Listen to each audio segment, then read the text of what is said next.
I never thought the end of my career would start with a cheap plastic chair scraping against linoleum, but there I was, in the HR broom closet they called a conference room, watching Karen from Human Resources slide that termination letter across the table like she was dealing a bad hand in poker.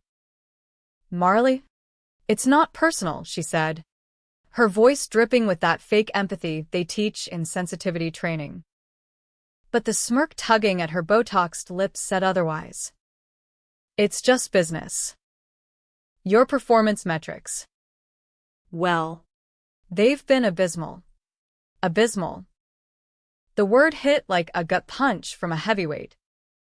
I'd clawed my way up from an entry-level analyst at Apex Financial, a mid-tier Wall Street firm that pretended to care about empowering women in finance, to senior project manager in under 5 years. My MBA from Wharton wasn't some participation trophy. It was blood, sweat, and 3-figure student loans that kept me up at night.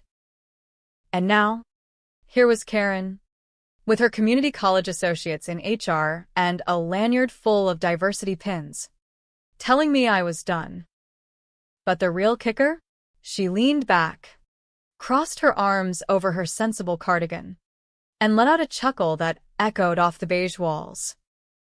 "Honestly, Marley, that fancy MBA of yours? It's like putting a Ferrari engine in a minivan. Overkill for what we do here. Maybe aim lower next time." Her eyes flicked to the door, where my team, my supposed allies, huddled outside like vultures at a roadkill buffet.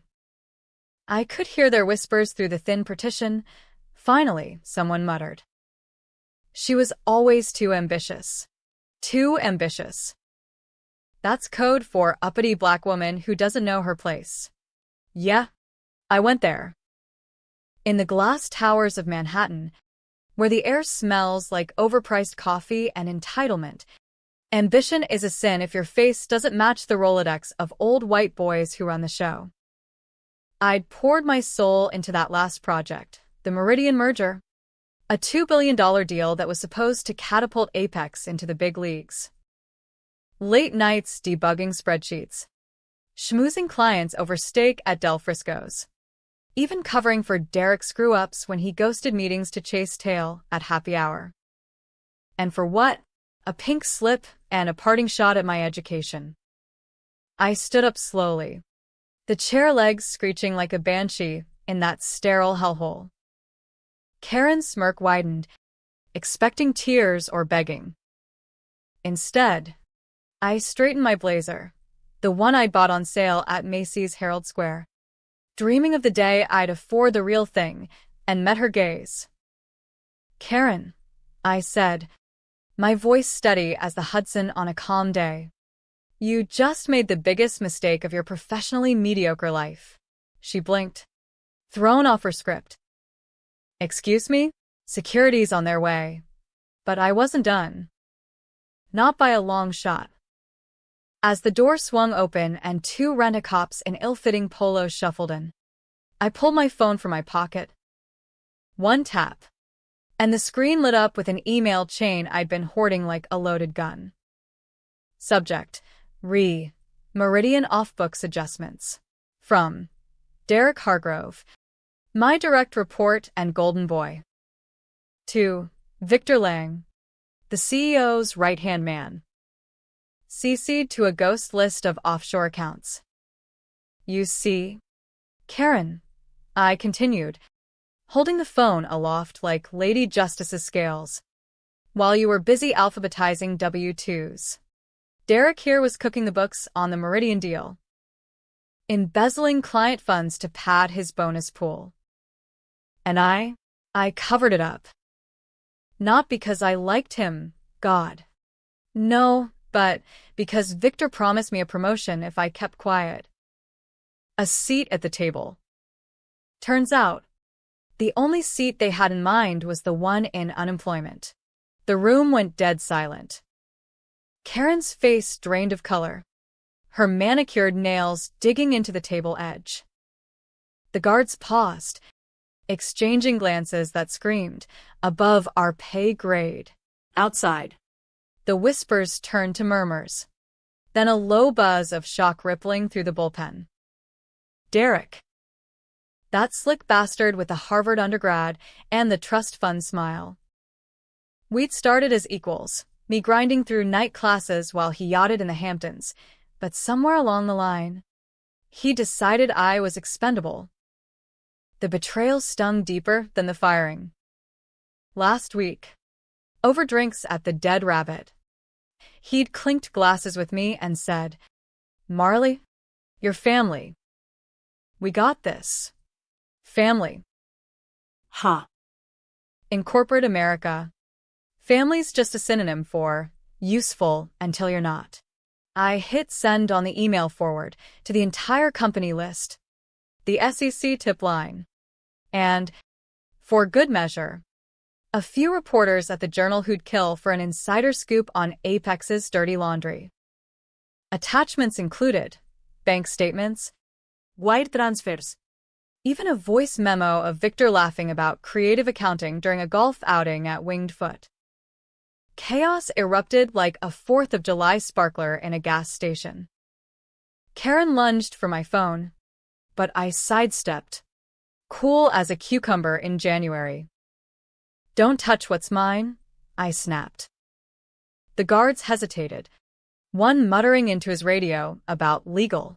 Phones buzzed like angry hornets, everyone glued to their screens, eyes widening as the email propagated.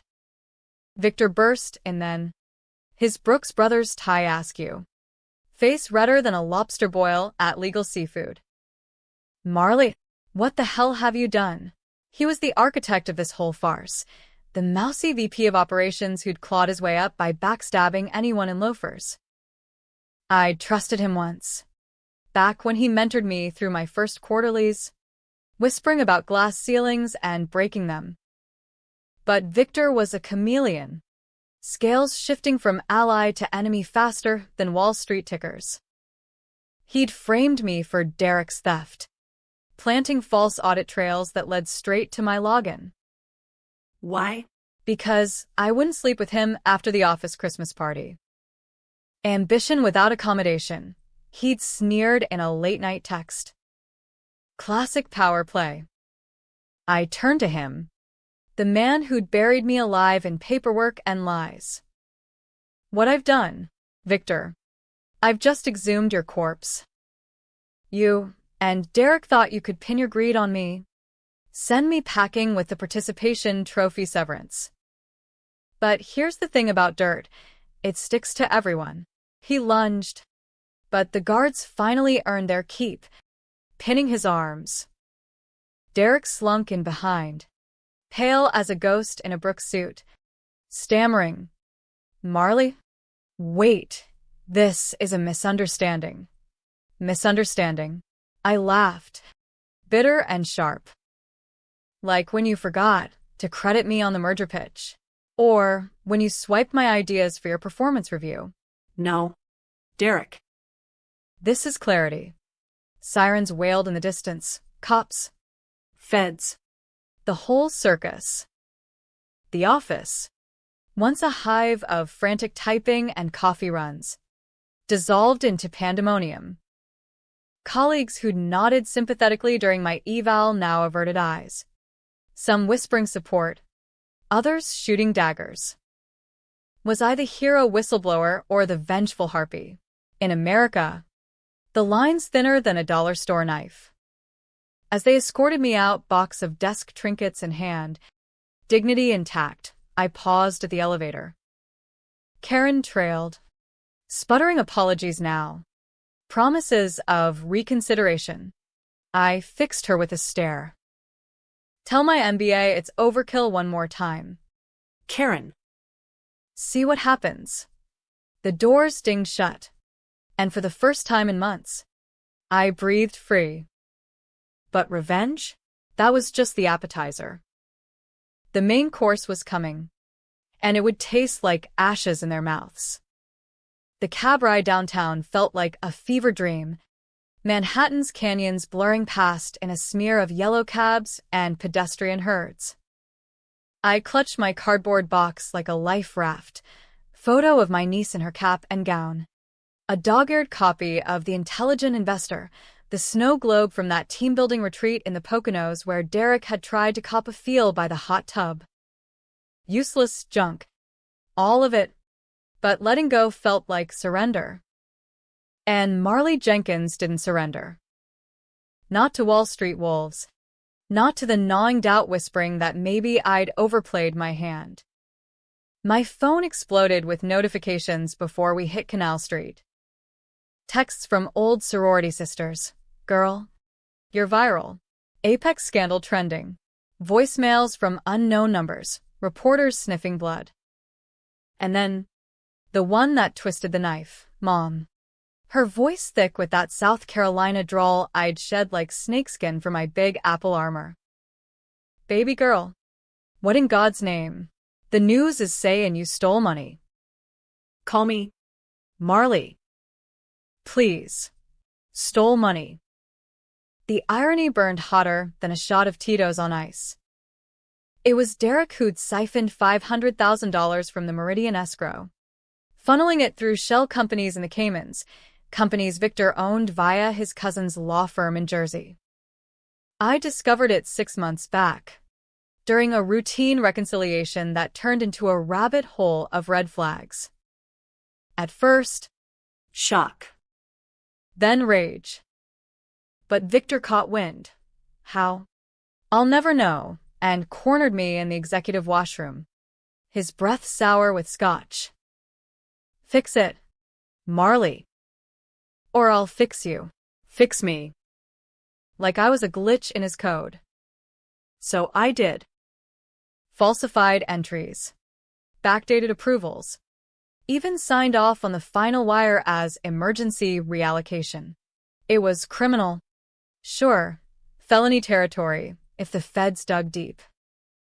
But in the pressure cooker of Apex, where bonuses bought Bentleys and Mrs. meant ramen, loyalty was a currency I couldn't afford to lose. Victor dangled the carrot. Equity shares. A corner office. The kind of validation that said, yes, black girl from the wrong side of Charleston. You belong. I bit hard. Now. As the cab idled at a light on Houston, I scrolled through the fallout. Apex stock dipped 8% in after-hours trading. Victor's LinkedIn already scrubbed clean. Bio reduced to consultant at large. Derek's profile? Suspended. Good. But the comment sections were a minefield, half Leoneizing me as the brave whistleblower, the other half torching me as the diversity hire gone rogue. One troll from a finance bro account. Typical. Gets the job on affirmative action. Tanks it with fraud. Mogul. Another. From a women's network. Marley Jenkins is every woman's revenge fantasy. Smash the patriarchy. Patriarchy. Yeah, that was the spark. But the blaze? That was personal. Derek wasn't just a thief. He was the guy who'd charmed his way into my bed after a brutal layoff round 2 years prior. Vulnerability makes fools of us all. 6 months of whispered promises. We'll run this place someday, before he ghosted, citing irreconcilable career goals. Then, poof, engaged to a blonde paralegal from the firm next door. The kind with a Pilates bod and a daddy's Rolodex. Betrayal on betrayal. I'd covered his ass out of some twisted nostalgia, and he'd repaid me by framing me for it all. I paid the cabbie in cash, $22.50, tip included, and trudged up the stairs to my walk-up in the East Village. The super's yapping chihuahua yipped from behind the door as I fumbled keys. The weight of the day crashing like a hangover. Inside. My studio was a shrine to ambition deferred, Wharton diploma framed above the futon, vision board pinned with pics of Hampton's escapes I'd never taken. I dropped the box, cracked a LaCroix, and sank into the cushions. Sleep? Nah. Adrenaline had me pacing like a caged lioness. By 2 a.m., I drafted a Medium post, from boardroom to blacklist, how Apex's boys club tried to bury me, outlining every dirty detail without naming names. Yet. It went live at dawn, racking 10K views by breakfast. By noon, my inbox overflowed, job offers from boutique firms hungry for disruptors, threats from anonymous Apex alums. Even a DM from a producer at MSNBC. Would love your take on corporate greed. Call.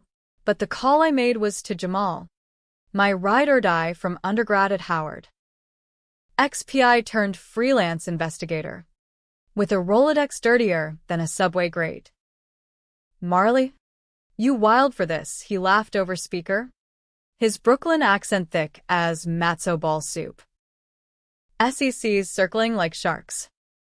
You need an exit strategy or a deeper dive. Deeper, I said. No hesitation. Victor's not done. Neither's Derek. Find me leverage, the kind that sticks. Copy that. But sis, this road's paved with what-ifs. You sure you want to burn it all? Burn it all. The words hung like smoke. I'd always played the long game. Network brunches, mentorship mixers, swallowing slights with a smile. But Victor's frame job? That was the match. And Derek's smug text from last week. Sorry. Babe. But you're out. Victor's call, the gasoline. 2 days later, Jamal delivered. Over dim sum at Joe's Shanghai. He slid a thumb drive across the Formica. Jackpot. Victor's not just cooking books. He's laundering for a Russian oligarch buddy. Shells in Miami. Payoffs to city councilmen. And Derek? He's got videos. Of you. From that night, my chopsticks froze midair. Videos. The betrayal deepened, a chasm swallowing light. That layoff night, vodka flowing, promises made. He'd recorded? For leverage? Or worse, trophy? Jamal's eyes softened. Delete him. Or use them. Your call. Use them. The thought coiled like a serpent. Revenge wasn't clean, it was a stain that spread. But in America, where the house always wins unless you flip the table, clean was for suckers. That night, I met Victor at his favorite haunt, the Polo Bar on East 55th. He slunk in late, collar popped, trying for nonchalance. Marley. Drink. Information, I countered, sliding into the booth. The place reeked of old money, leather booths, jazz crooning low. Call off the dogs. Vic. Or Jamal's drive goes to the feds. He paled, but his lawyer brain kicked in. Blackmail? That's rich. Coming from the fraud queen. Fraud queen.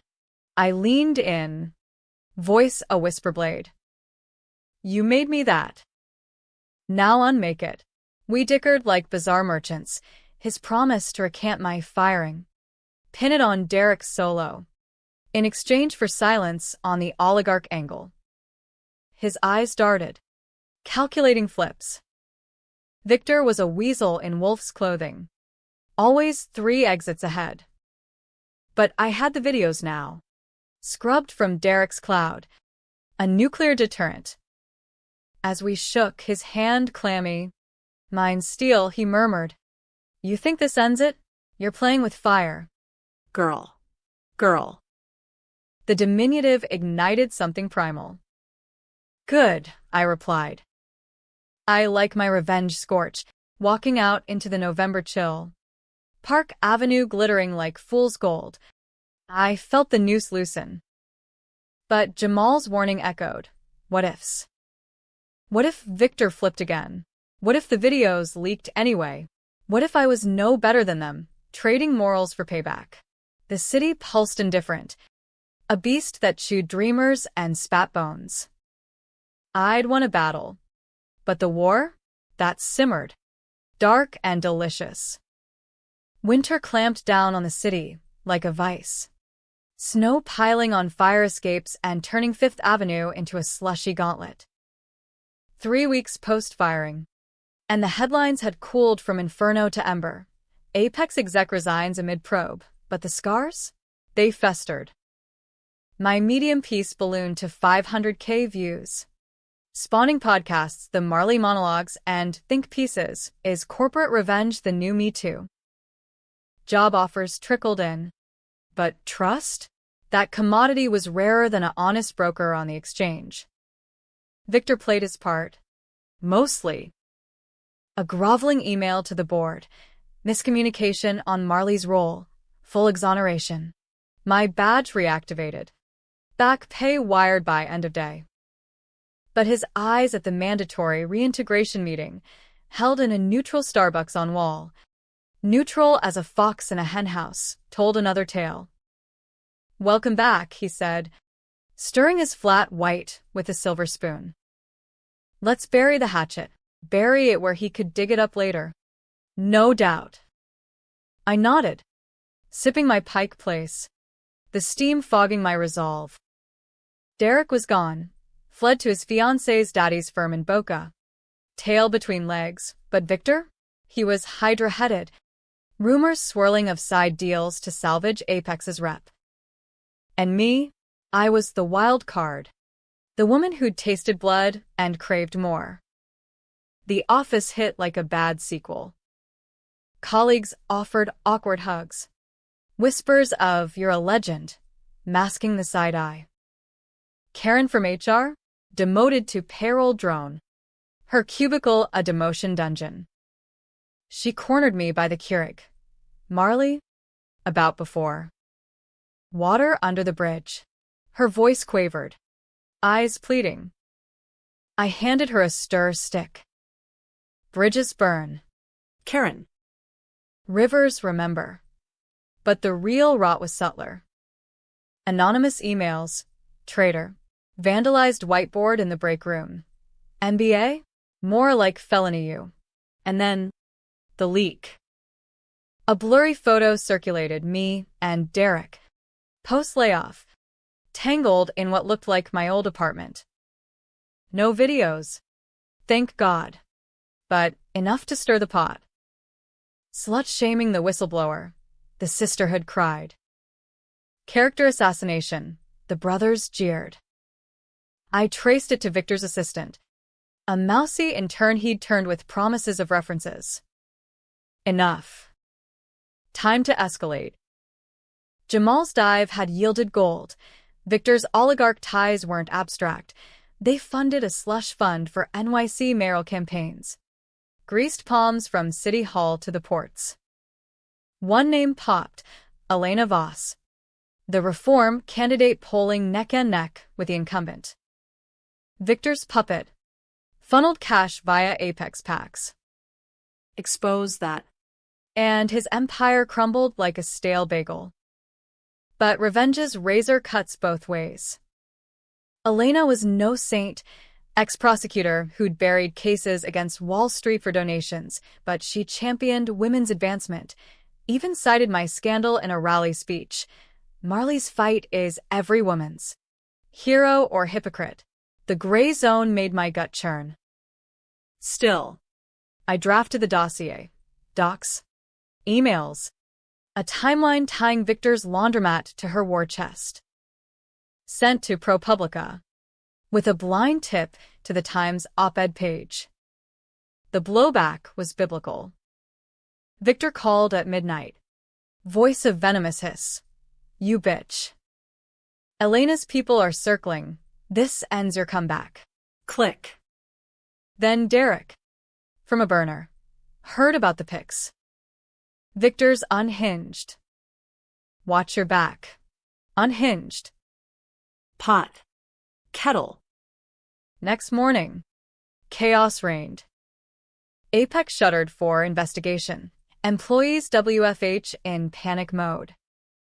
I holed up in a WeWork in Soho, pounding lattes and fielding calls from Elena's camp. MS. Jenkins.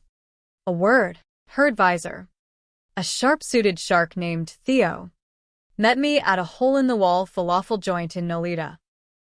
Victor's dirty. Yeah. But you're collateral. Drop the story, or we paint you as the jilted lover stirring shit. Jilted lover. The trope rankled, reducing my MBA-fueled fury to soap opera spite. Theo, I said, wiping tahini from my lip, tell Elena that in this city, everyone's dirty. Question is, who bleeds first? He left unsatisfied, but the seed was planted. That night, over Zoom with Jamal and a bottle of Malbec, I plotted the high wire, leak selectively, force Victor's hand without torching innocence. But doubt crept like fog off the East River. Was I avenging betrayal? Or just feeding the beast? Corporate America thrives on scandal, feeds the 24-hour news cycle, distracts from systemic rot. My revenge might just line some producers' pockets. Dawn broke gray, and the call came, Victor, from an undisclosed spot, rumor had it, a safe house in the Hamptons. Truce. Marley. Meet me. Neutral ground. The High Line.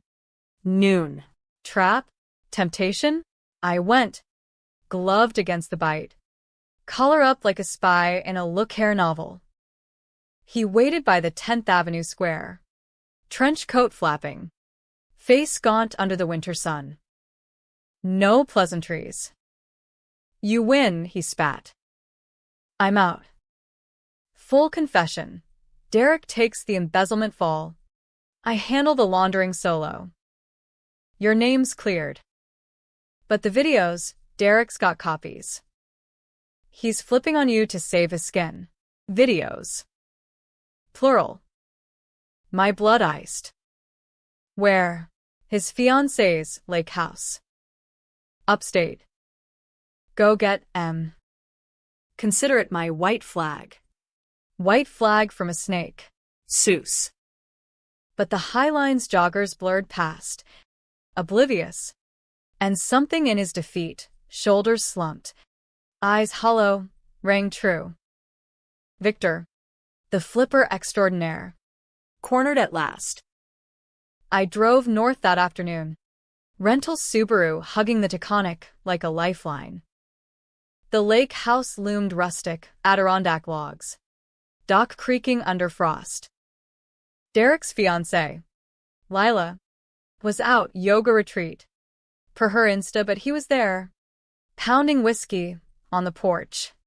Shotgun propped casual as a fly swatter. Marley. He rose. Swaying. Come to gloat. Came for the drive, I said, stepping onto the warped boards. Wind whipped the pines, carrying the slap of water. Hand it over. Derek. Then we're square. His laugh was hollow, eyes bloodshot. Square? You ruined me. Lila's gone. Job's toast. All 'cause you couldn't let it go. Couldn't let it go. I advanced, voice rising over the gale. You framed me, recorded me. For what? Insurance policy. He shrugged. Bitter. Love makes you stupid. Victor said it'd keep you loyal. Loyal. The word twisted like barbed wire. We circled, tension crackling like static. He lunged for the gun, panic. Not malice, but I was faster. Wharton reflexes honed by Zumba and zero tolerance. A shove. A slip on black ice. And he tumbled toward the dock's edge, cracking his skull on the piling with a sick thud. Time froze. Blood dark, blooming, seeped into snow. I knelt, pulse hammering, fingers fumbling for a signal. No bars. No help. Did I push too hard? Or did fate flip the script? As sirens wailed distant, I realized the counterstrike had turned on me. Revenge's high wire. And I just slipped. The upstate cops were small-town thorough, handcuffs chafing as they Mirandized me in the back of a cruiser that smelled like stale donuts and regret. Derek lay still on the dock, EMTs swarming like ants on a spill. But his chest rose faint. Concussed. Not croaked. Small mercies in a blizzard of fuck-ups. Victor's white flag had been bait, luring me to this frozen trap where self-defense blurred into assault. By midnight, I was in a holding cell at the county lockup, fluorescent buzz drilling my skull, bail set at $50K I didn't have. Jamal posted it at 3 a.m., his face thunderous under the jailhouse lights. What happened up there? Marley, over bad coffee in the visitor's pen. I spilled the meeting, the drive, the shove. His jaw tightened. Victor's ghosting. Phone dead. LinkedIn dark. This was a setup. Setup. The word echoed through arraignments and depositions. A fortnight of hell where Manhattan felt a world away. Media feasted. Whistleblowers' dark turn? Pundit split, Fox calling me thug in heels, CNN framing it as toxic masculinity's backlash. Mom flew up. Her Bible clutched like armor. Whispering prayers in the gallery as my public defender, a harried kid fresh from Cardozo, argued accidental altercation. But the twist? Derek woke talking. Not ratting, protecting. In his statement, she came for closure. I slipped. My fault. Why? Guilt. Maybe. Or calculation. Better a bruised ego than a fraud rap. Lila visited once. Her eyes puffy. Dropping the drive like contraband. He said to give you this. End it. Videos deleted. Backups nuked. A lifeline from the grave of our whatever we were. Victor? Vanished. Traced to a private jet at Teterboro. Destination Dubai. The oligarch probe swallowed Apex whole, feds raiding servers. Elena Voss suspending her campaign amid questions. She called me collect from some Beltway bunker. Marley, you expose truth. But at what cost? Cost.